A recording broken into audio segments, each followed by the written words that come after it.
بسم اللہ الرحمن الرحیم۔ السلام علیکم ورحمۃ اللہ وبرکاتہ۔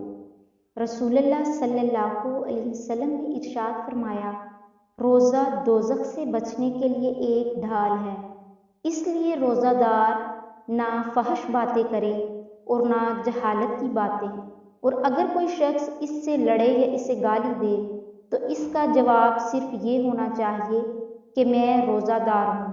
یہ الفاظ 2 مرتبہ کہہ دے، اس ذات کی قسم جس کے ہاتھ میں میری جان ہے، روزہ دار کے منہ کی بو اللہ کے نزدیک کستوری کی خوشبو سے بھی زیادہ پسندیدہ اور پاکیزہ ہے۔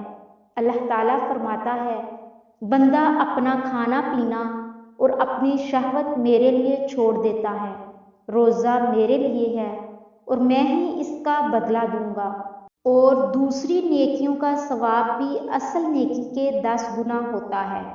2 بیماریاں ایسی ہیں جن کی وجہ سے انسان روزہ کی برکات سے محروم ہو جاتا ہے۔